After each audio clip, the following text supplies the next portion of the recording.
Hi friends, இன்றைக்கி நம்ம என்ன பார்க்க போகிறோம் அப்படின்னா நார்மல் சாதா ப்ளவுஸ் வந்து கட்டிங் நேர் கட்டிங் வந்து நம்ம பண்ண போகிறோம். இப்போ நம்ம பார்த்துக்கோங்க. அதுக்கான சாதா துணி எடுத்து வச்சுருக்கேன். இது வந்து கஸ்டமரோட ப்ளவுஸு. இப்போ நம்ம ஃபஸ்ட்டு வந்து நான் கை தான் கட் பண்ண போகிறேன். அப்போ அந்த கையை வந்து ரெண்டாக இருக்கிற பீஸை வந்து இன்னி ஒரு மடிப்பு கூட மடிச்சுக்கோங்க. மடிச்சுட்டு இந்த பிசுறு வந்து போகிறதுக்காக வந்து ஒரு லைன் போட்டு வச்சுக்கோங்க.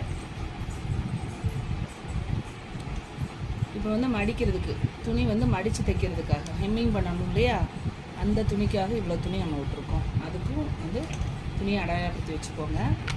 அதுக்கப்புறம் நம்ம என்ன பண்ண போகிறோம் அப்படின்னா கையை வந்து எடுத்துக்கிறீங்க.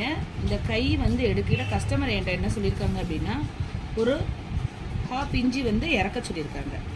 அதனால் நம்ம வந்து இந்த இடத்துலேருந்து இதுதான் மடிப்பான இடம், அதுலேருந்து ஒரு 1/2 இன்ச்சு உயர்த்தி வச்சு